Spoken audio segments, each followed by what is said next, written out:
хэлж өгнө. За юун энд хүрэлцэж ирсэн бүх эрдэмтэн судлаач багш нар манай шинжилгээний академийн философийн хүрээлэнгийн эрдмийн зөвлөлийн эрхэм гишүүд судлаачид эрдэмтэд багш нар Монгол Улсын их сургуулийн философи шашин судлалын тэнхимийн эрхэм багш нар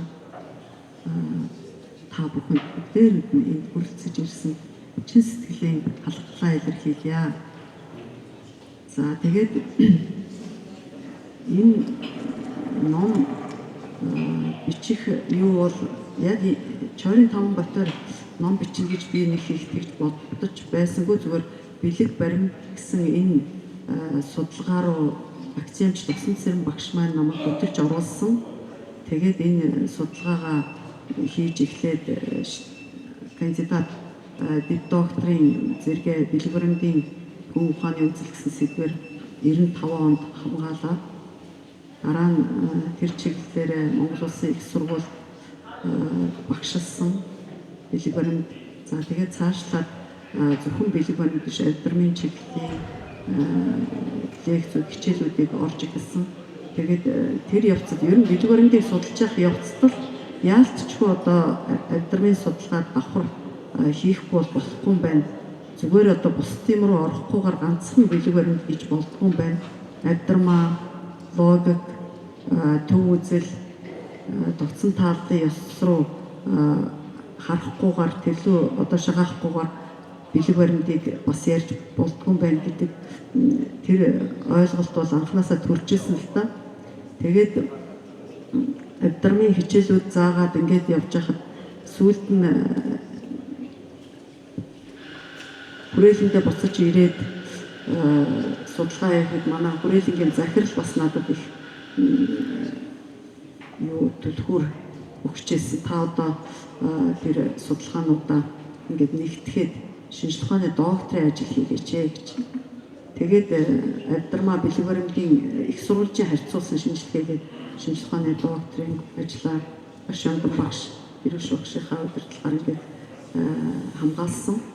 Тэгээд тэрийг одоо та ном болгож гаргах гэдэг ийм зөвлөмжийг манай эрдмийн зөвлөлөөс ялангуяа манай салбарын эрхлэгч Бата хүрээлэнгийн захирал профессор нар та одоо энэ судалгаагаа ном болгож монограф болгож гаргах гэдэг. Тэгээ монограф болгоно гэж бичээд эхлэнгүүт нөгөө Чойрын 5 ботын бусад 3 бот нь орхигдчих гээд тэрийг заавал тэнд дурдахгүй бол болохгүй. Заавал ярихгүй бол болохгүй. Тэгэхээр тэр дундаа ярих биш, тус тусд нь бүгдээрингийн одоо цогц байдлаар ярих хэрэгтэй байна гэдэг нэгдүгээр. За хоёрдугаар ер нь намайг хүрээлэнд орохдол манай хүрээлэн дээр явагдажсэн буддийн гүн ухааны судалгаа бол Чойрын 5 ботын хүрээнд энэ судалгааг шинжлэх ухааны үүднээс судлах гэсэн ийм зорилттой явагдажсэн. Тийм ч учраас тэр үеийн одоо эрдэмтэн багш нар маань Чойрын 5 ботыг тус тусдаа судлаад эхэлсэн. Бэлэг баримтын судалгааг надад нэг өсөндөө даалгаж өгсөн байдаг. Тэгэхээр энэ судалгаануудыг нэгтгэх ёстой. Ер нь анханасаа л одоо нэгтгэх ёс зорилготойгоор энэ судалгаа 70-аад онд хүрээлэн дээр эхэлсэн учраас энийг одоо бас нэг нэгтгэхэд нэгдүгээр тэр багш нарынхаа бүтээл судалгааг бас энэ дэлхийн одоо буддийн гүн ухааны чиглэлийн судлалын олон бүтээлүүд байна л да. Тэгээд тэнд Оросын, гадаадын олон эрдэмтдийн орчин үеийн эрдэмтдийн судалгаанууд дурддагдсан мөртлөө манай эрдэмтний судалгаа тэр бүр бас дурддагдахгүй байдгийн байна. Тэднээс одоо дутхгүй судалгаатай багш нар тэр судалгааг бас энэ дэлхийн буддийн гүн ухааны судлалын энэ айсав руу нэр усыг оруулж бүтээлийг нь танилцуулж өгөх хэрэгтэй байна гэсэн энэ үүднээс англи хэл дээр бичсэн манай эрдмийн зөвлөл бол намайг дэмжсэн эрдмийн зөвлөлийн хандаа бол бас талхлаа илэрхийлье. За тэгээд баярлалаа. Тэгээд би бол шашны сургалтаар бол яваагүй. Яг философи мэрэгчлэр Санкт-Петербургийн их сургууль, одоогийн Санкт-Петербургийн их сургуулийн философийн анги төгссөн манай Санкт Петербургийн их сургуулиуд ер нь аль ч чиглэлээр сургалт маш сайн гэдэг нь одоо манай сургуулийг төгссөн төгсөгчд өнөөдөр өөрийнхөө салбар сэтгүүлчид эдийн засагч манай Батгишиг доктор манай философийн салбарыг төгссөн ер нь манай Санкт Петербургийн их сургуулийн төгссөн хамт суралцж байсан одоо энэ бас алтан цэцэг багш маань би одоо тэр бүгдээр ингээд бахархдаг нэгдүгээр хоёрдугаар ер нь сургуулаараа бахархдаг. Яг л манай сургууль бол маш сайн сургалттай. Өрнийн гүн ухаан бол заасан би бол өрнийн гүн ухаанд нэлээд одоо дурлсан гэж хэлж болно. Тэгээд ирээд одоо бүгдийн гүн ухаан үзсэн. Тэгэхээр өрнийн гүн ухаан дотор орчин үеийн өрнийн гүн ухаан ялангуяа шинжлэх ухааны философи, хэл шинжлэлийн философи гэдэг бидний өнөөдөр энэ хиймэл оюун ухаан хүртэл үүсгэд хүргэсэн цаад идей философи бол тэр хэл шинжлэлийн философи ялангуяа Wittgenstein-аас гарсан гэж би боддог. Тийм болохоор энэ Wittgenstein чиглэлээр дагнаж одоо мэрэгшсэн профессор багш Лавра багшийг бас энэ хүрэлцэж ирсэн гүн талархлаа илэрхийлье. За тэгээд сүүлийн үед бид нар бас Рерих гэдэг хүн бол ер нь их онцгой бас өвөрмөц гүн ухаан чиглэлээр хэл шинжил чиглэлээр бид нар одоо буддийн судлаач зөвхөн философи гэхгүй ер нь буддийн их бичиг судлаач ер нь бүх судлаачдын хувьд Рерихийн нөгөө төвд англи санскриттэй авсарсан тойл бичиг 10 бот гарсан. Тэр 10 бот тойл бичгийг үзээгүй, тэрнээс ашиглаагүй буддийн судлаач гэж ер нь баг байхгүй баг. Тэгэхээр тэр том тойл бичгийг гаргацсан ерөн Рерих байна.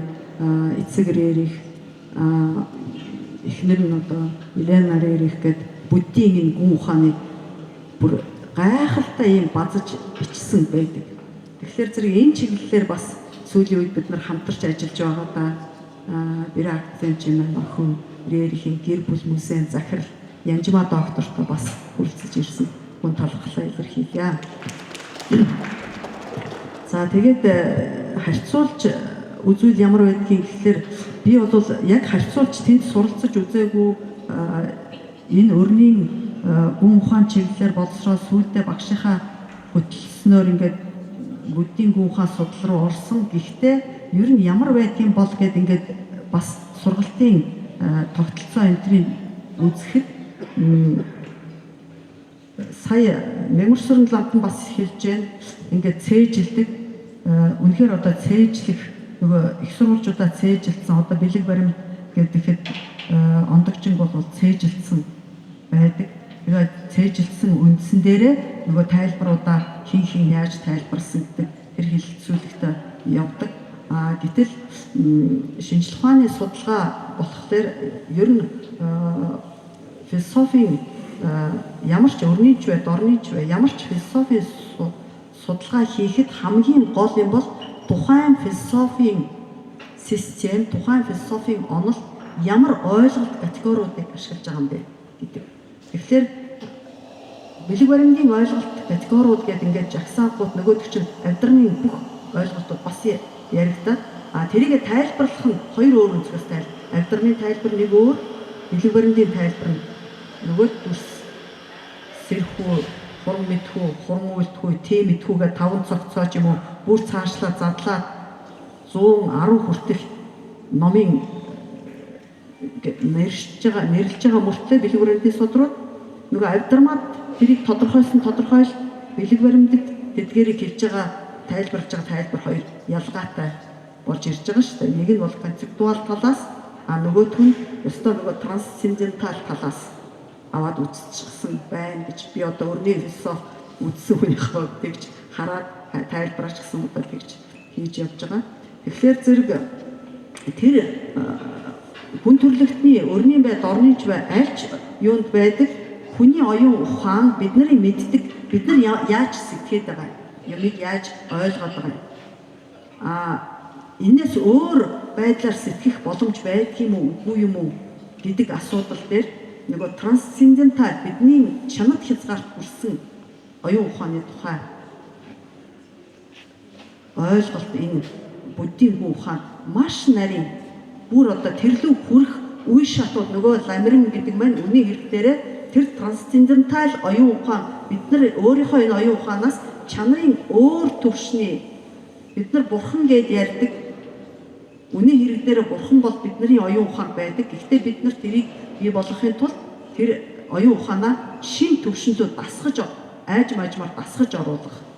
Тэр бүх үе шатыг нь ямар шатн дээр хүний оюун ухаан ямар болж хувирдгийг, ямар шатн дээр ямар болж хувирдгийг гэдэг нөгөө таван мөр өөрн тэ чуулганы мөр, барилгын мөр, үзхүү мөр, бясалгал мөр, үс суралцах мөр. Тэр бүхэн дээр бүр гайхалтай олон категори ойлголтууд, концепцууд гарч ирж байгаа байхгүй. Тэгэхээр зэрэг энэ бол маш агуу том ухаан. Тэгээд тэр нь цөмөөрөө логикийнхаа төвшин, агдармынхаа төвшин, бэлэг баримтынхаа төвшин, төв үзлийнхаа төвшин, хамгийн сүүлд тогтсон тааллын төвшин бүгдээр ингээд бадсан ийм цогц гайхалтай цогц юм систем юм байна гэдгийг л өөрийнхөө ойлголтын төвшин гаргаж ирэхийг бодсон. За англи хэл дээр гаргасан гэдэг дээр бол гол нь энийг нөгөө манай Монголын мэрэгдүүд, манай Монголын орчин үеийн буддийн ухаан судлаачтай Лувсан царин багшлаа уусрын доктор гэдэг. Тэдний судалгаа Содон дарга докторийн Лоркийн гайхалтай судалгаанууд бас энэ давхар оруулж өгөх ийм зорилготой бичигдсэн.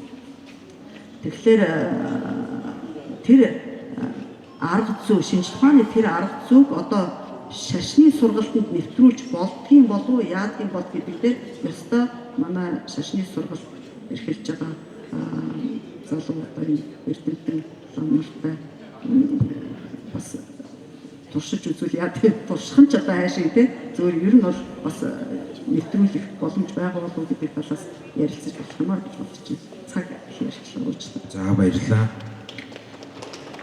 За манай Антоя өгч маань сайн судлаач яаж байгаа бас сайн багш байгаа. Шавнараасаа үргэлж одоо бас төрүүлж алхаж байдаг юм багш байгаа. Тэгэхээр энэ компьютерийн одоо шинжлэх ухаан гэдэг орчин үеийн нэг гар утас ухаалаг төхөөрөмж гэж юм шавнараасаа төрүүлээд эзэмссэн. Тэгээд ингэж ашигладаг гэдгийг ингээд зааж өгч байгаа. Бас ийм одоо бүтээлч шин одоо арга барилын судалгааны арга барилын туршлагаас гадна шин зүйлийг бол маш амархан эзэмшдэг ийм сайн багш байгаамаа. За ингээд ангаах ухааны доктор шинжлэх ухааны Улаанбаатар хотдох уучлаарай Рерхийн гэр музейн захирал Энжма одоо багшилсуй Николай Константинович Рерхийн дэвшүүлсэн шинжлэх ухаан, соёл, шашин 3-ын нийгмэл цогц судалгааны үнцнийг та юу гэж үзэж байна вэ? Эрдэмтэн мэрэгдийн өнөөдрийн амглан альтгая ганцхан агшаа өнөөдрийн хилцүүлэг намайг өрсөнд мэдээж маш их талархжээ.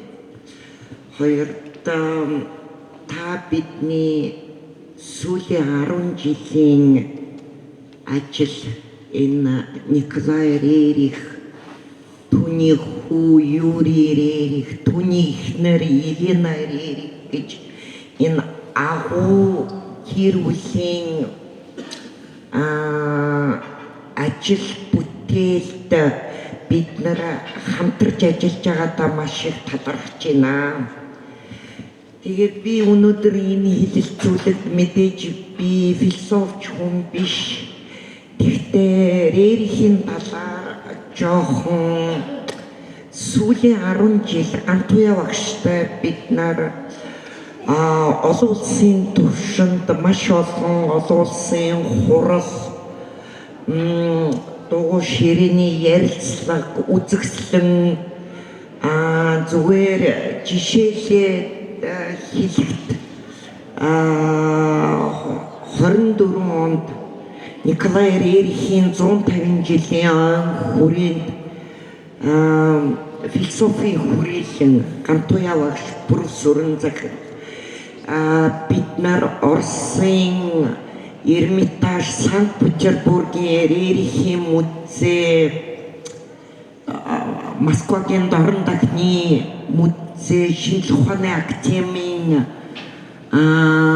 философийн Оросын шинжлэх ухааны академийн философийн хүрээлэнтэй хамтарч маш том арга хэмжээнүүд хийсэн. Тэрүүн дээр бол Москвад бид нар хамтарсан Николай Рерих 150 жилийн түүний космизмын онол нарыг үүн дээр тэнгэризмийн үзэл гээд бид нар Москва хотны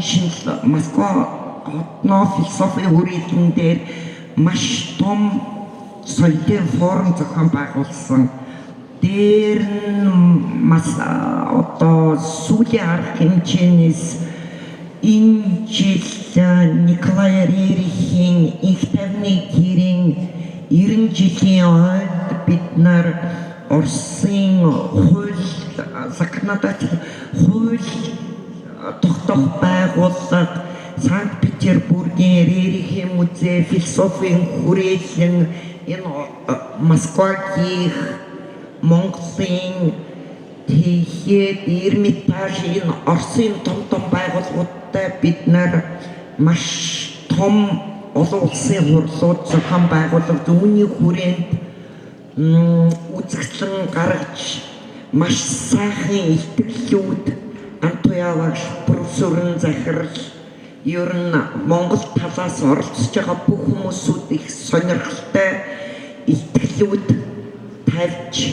Гэхдээ энд бол ганц илтгэл тавьж байгаа юм биш. Энэ дээр албан ёсны нөгөө нэг зохион байгуулагч гэдгээр бол бид нар хамтарч ажиллаж байгаа үнэхээр талархаж байна.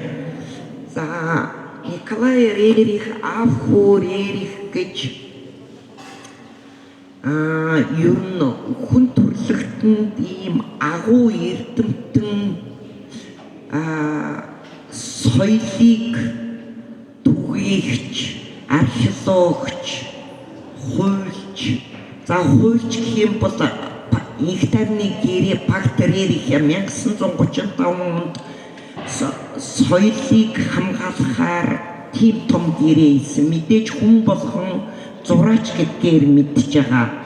Түүнээс гадна өөрснөө философч түүний эхнэр Елена Рерих Агни йогаг одоо тэр Агни йог нь юу вэ гэдэг нь өнөөдөр буддийн шашны Калачакрагийн онолыг ерөнхийдөө хүн төрөлхтөнд маш ийм хялбар ойлголтыг үлдээсэн.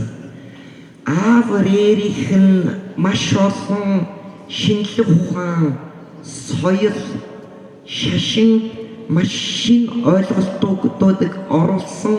Түүний нэг нь бол Николай Рерихийн панорамны онол. Тэр панорамны онол гэдэг нь бол хүмүүс өнөөдөр бид нар сандал энд бол яг буддизмын онол. Энд чинь маш өргөн хардаг шиг Николай Рерих өрөнд орныг холбож ерөнхийдөө өрнийхэн энэ хүн төрөлхтний соёлын сур дорныхан энэ чинь нөгөө нэг шашинтай маш холбоотой. Дээр нь би сая дурдахтаа нөгөө Елена Рерих Агни йога. Энэ Агни йога бол 1926-7 онд Монголд байхдаа түүний хэсэг Апшина основ буддизм нөгөө нэг нийгэм ба буддийн онол гэж хоёр номоо анх Монголд бичиж дууссан. Анхны Монголын нөгөө хэвлэх үйлдвэрт хэвлүүлж исэн. Тэгээд Николай Рерих, Юрий Рерих, Елена нус энэ Монголын хүн төрөлхтний сайн сайхан Монголоос эхэлнэ гээд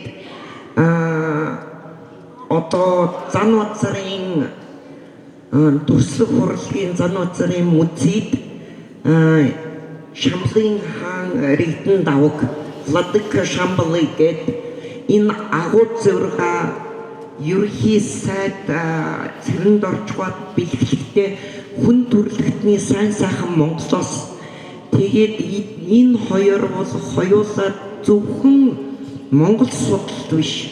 Дээр нь Монголд маш илэгтэй хайртай хүмүүсүүд байсан. Тэдний бичсэн өгүүлэл болгон Монголтой холбоотой зураг болгон ерөнхий тэдний нөгөө нэг Монголд илэгтэй байсан, хайртай байсныг бид нар бол зурагнаас нь өгүүлэлээс нь энэ шашны талаас ер нь соёл шинжлэх ухаан шашин гурвын нэгдлүүл энэ Монголын петроглифаас энэ гурван чандамны бэлтгэлийг бол анх Николай Рерих бол Монголоос олсон. Тэр нь үл одоо энэ их тайвны төгтээр мөхшөрсөн. Дээр энэ дээр хэлэхдээ ерөнхийдөө энэ гурван чандман шашин шинжлэх ухаан соёл гурвын нэгдэлбэл хүн төрөлхтний цаашаа ганц хөгжил зөв явж энэгээр үл инх тайвныг хамгаалах ёстой гэдэг гол уриан явж байгаа. Тийм учраас Гантуяа багшлаа ажлын амжилт хүсье.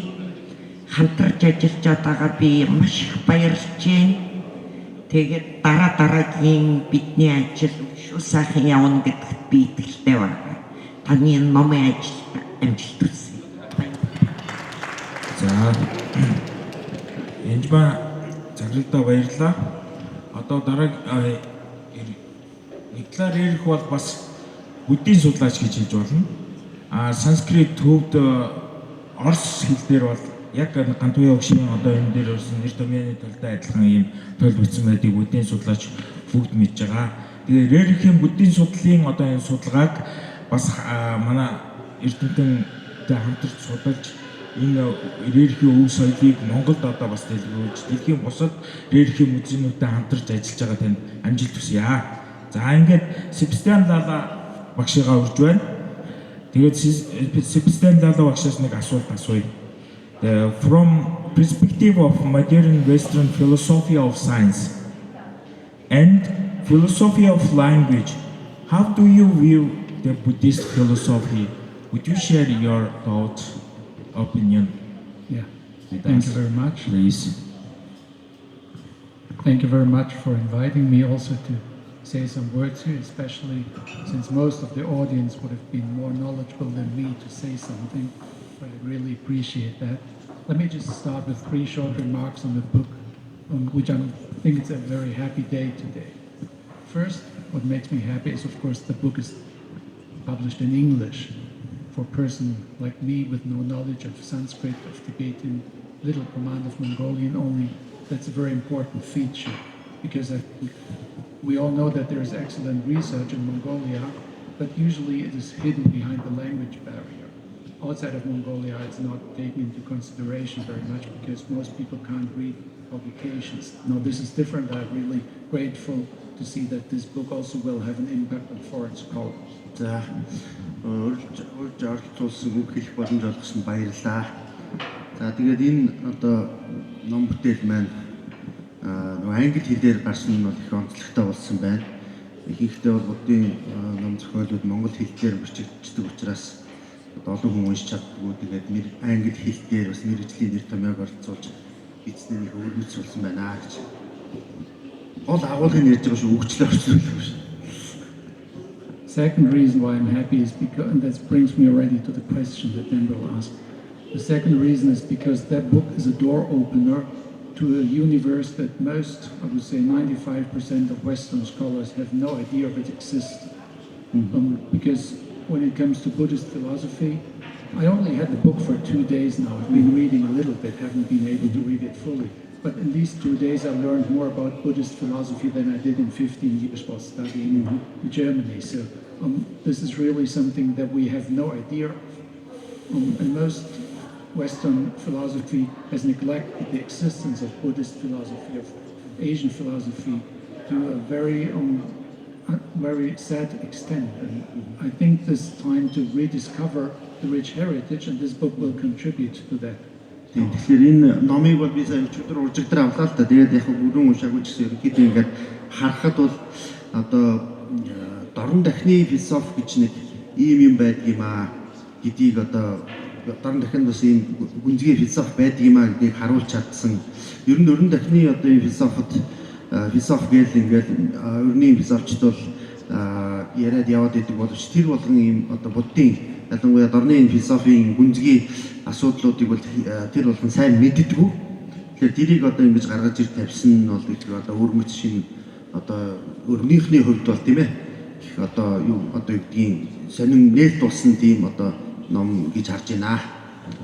And the third reason why I'm happy today is because the book reminds us of the very rich history and heritage of Buddhism, not only being a religious approach, a religious worldview, or a practical approach to life, as it has been seen in Western countries quite often, but it has also an intellectual history. It's backed up with a philosophy that we need to study more vigorously than we have done so far.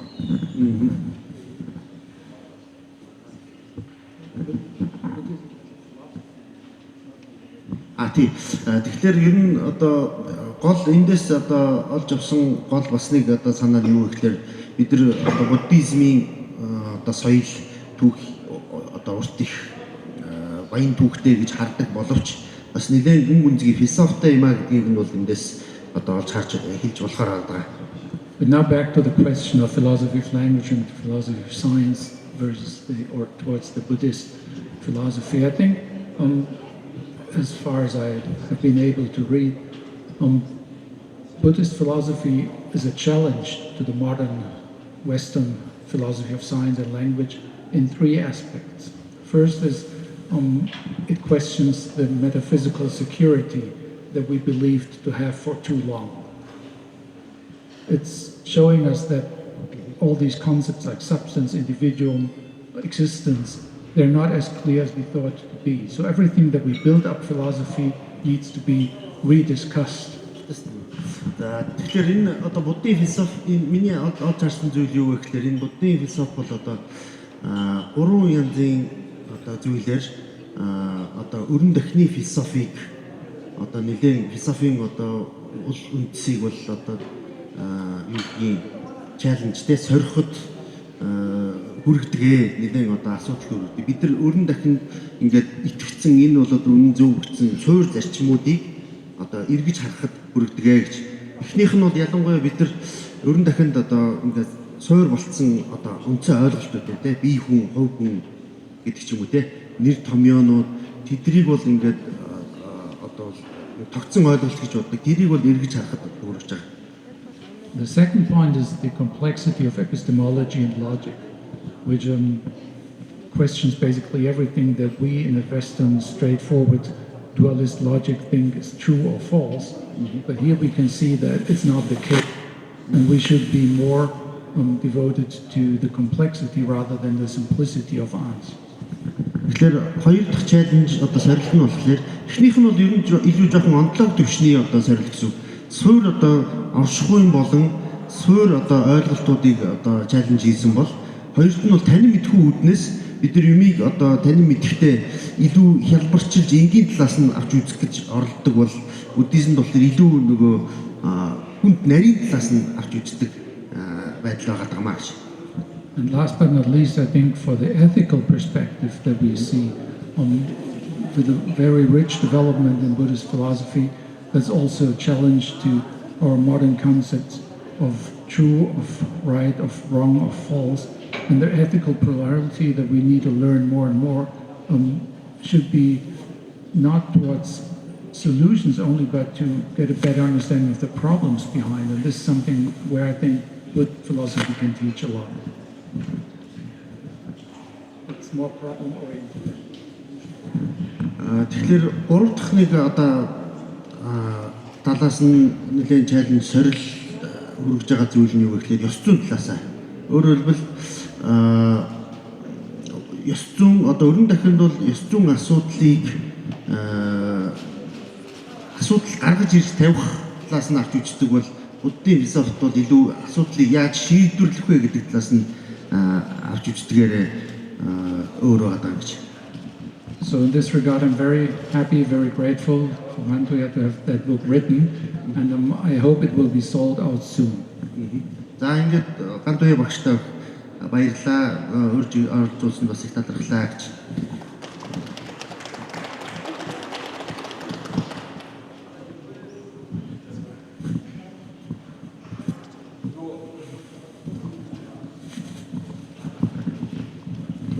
За Лала багштай баярлалаа. Лала багшийн орчуулгыг хийсэн шинжлэх ухааны академийн философийн хүрээлэнгийн судлаач Амунта багштай бас баярлалаа.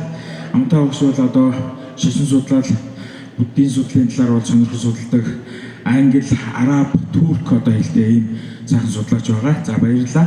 Ингээд өнөөдөр энэ номын нээлтмээр маш сайхан одоо энэ бүтээлч болж байна. Тэгээд Эрдэмтэн энэ панелд хэлцүүлэхэд оролцсон Эрдэмтэн судлаачтай их баярлалаа. Эрдэмтэн судлаачдын үгийг одоо анхааралтай сонссон оролцогч та бүхэндээ одоо баярлалаа. За ингээд микрофоныг Gantoya багштай. За шилжүүлээ. энэ хэлэлцүүлэгт их сайхан саналууд хэлсэн буддийн гүн ухааныг шашны одоо бацсан сургуульд энэ арга зүгээр үзэх боломжтой юу гэдэг талаар бас сайхан саналаа хэлсэн юмрсүрэн доктортой Рерихийн талаар маш сайхан тайлбарлаж ярьж өгсөн Янжма доктортой мөн одоо буддийн гүн ухаан, өрний гүн ухаан хоёрыг харьцуулбал ямар одоо харьцуулалт гаргаж болох вэ гэдэг тал дээр их сайхан саналууд гаргасан Лала багштай маш их баярлалаа. Ингээд бид нар 2 удаагийн хэлэлцүүлэг төлөвлөсөн байгаа. Одоо 2 дахь хэлэлцүүлгийн өргөцсөн зочтой энд урьж байна. Мөн хэлэлцүүлгийг миний охин Монгол Улсын их сургуулийн философи шашин судлалын тэнхимийн докторант лайв стриминг гүйцэтгэх захирал Дашцогийн оргил удирдах оргил Дашцогийн ундраа. За баярлалаа. Тэгээд өнөөдөр манай ээж маань номын нээлтэнд хүрэлцэн ирсэн бүх түндэт сочид та бүхэндээ чин сэтгэлээсээ гүн талархлаа илэрхийлье. Тэгээ ээжтэй хайртай танд олон жилийнхаа хөтөлбөр болсон. Манай ээж номоо гаргаа гэдээ бас их олон жил ярьсан. Гэхдээ хажуугаар нь би бас хүүхдээ харуулад номоо бичүүлж чадсан. Хугацааг нь жоохон хойшин татсан байхаа. Гэхдээ ээж маань ажиллаа хийх энэ бүтээлээ гаргах гэж маш олон жил суугаад өнөөдөр энэ номын нээлттэй хийж байгаад нь үнэхээр баяртай танд маш том баяр хүргье. За тэгээд 2 дахь хэлэлцүүлгийн сэдэв бол буддийн гүн ухаан ба орчин үе гэдэг сэдэвтэй. Тэгэхээр энэ хэлэлцүүлгийнхаа панелист зочдыг та бүхний өмнө урья. За эхний панелист маань ерөнхий боловсролын 112 дугаар сургуулийн захирал доктор Жасра Жанс. Таныг судалт урьж байна.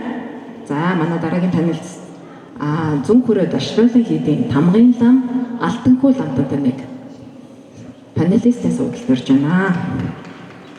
За шинжлэх ухааны академийн философийн хүрээлэнгийн эрдэм шинжилгээний ажилтан докторант Амантай таныг бас судалт урьж байна. За мөн Gantoya багш ээжийг таны тэгээд дахиад судалт суухыг урьж байна.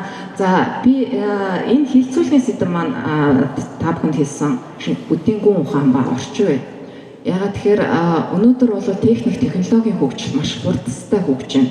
Бидний одоо ингээд техник технологиос тогтоогоо уралдаад шин сэтгэлгээ санаа одоо энэ өдөр тутмын амьдралын хэм маяг хүртэл ингээд гүйцэгдэхгүй шахав өөрчлөгдөж байна л да. Тэгэхээр энэ асуудлын хүрээнд энэ сэдвийнхаа хүрээнд би панелистуудаас бас энэ талаар асуух гэсэн. Тэгэхээр өнөөдөр энэ хурцтай өөрчлөгдөж байгаа энэ ертөнцид буддийн үзэл санаа яагаад хэрэгтэй вэ гэдэг асуултаар эхлэе. Тэгэхээр асуултыг хамгийн эхлээд Алтанхүү танаас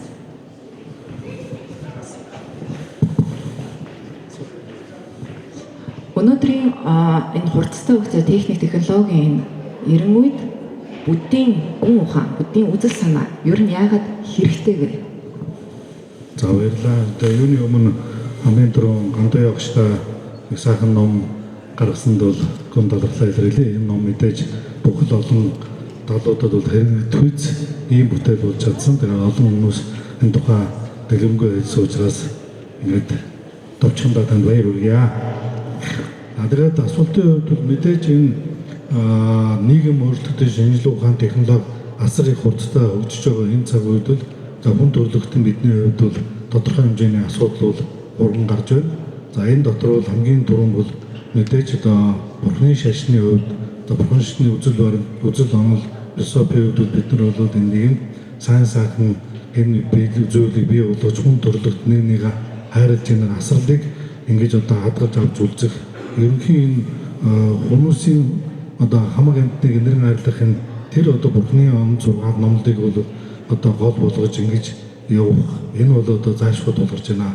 Хэрвээ ингэж чадахгүй байх тохиолдолд мэдээж шинжилгээ ухааны болон энэ технологийн хөгжлүүд явсаар хагаад хүн хоорондын харилцаа за эдгээрээс одоо гарч ирдэг тэр сайн сайхан зүйлсүүд бол бас тодорхой хэмжээгээр хязгаарлалт болохын одоо эрсдэл бол байна. Тэгэхээр бол бид нар энэ шинжилгээ ухаан технологи арцаа хурцтай хөгжиж дэлхийн хоорондоо одоо амархан энэ болж байгаа үед хүн амтан бүгдээр байгаль орчны бүгдийг нь одоо амар амгалантай сайн сайхан байлгахад энд авч явах тэр бүхний шашны үзэл ном сургаал одоо олон мянган жил зааж хөгжүүлж ирсэн энэ үзэл номдыг бол тодорхой хэмжээнд бол тайлбар таниулж ингэж судалж явах нь бол заашгүй байна.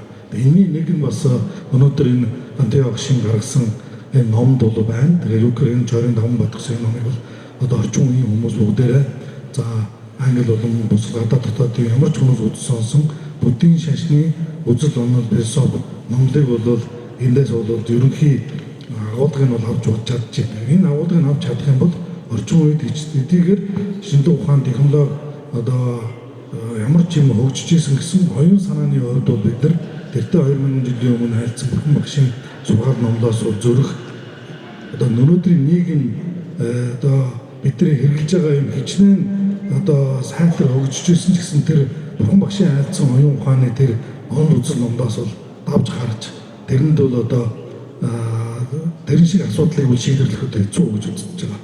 Тийм учраас одоо эдгээр хичнээн цаг хугацаа ингэж орчин үе болж технологи хөгжиж хүмүүсийн амьдрал авахыг одоо ингэж хялбар болж тэглэг түүний хооронд бол асар хурдтай хөгжиж байгаач бүхэн багшийн альцсан философийн үзэл онол баримтал мөн сургаал ертөнцийг үзэх үзэл энэ бүх юмыг бол бид нар цаашдаа зайлшгүй суралцаж авч явж ээж өнөөдрийнхөө цаг үетэй улам их нийлж өгнө гэж ингэж хэлэхээр за баярлалаа.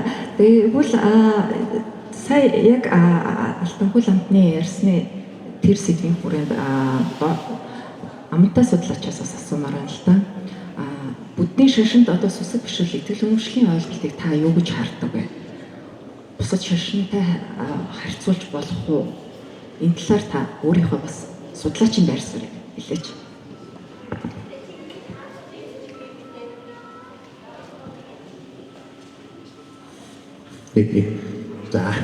За баярлалаа.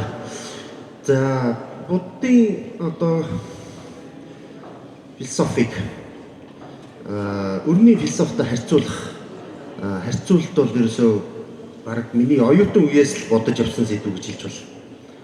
Яа тэгвэл бас одоо Гантай ягштай адилхан ингээд өрний философи би ингээд сураа явж байхад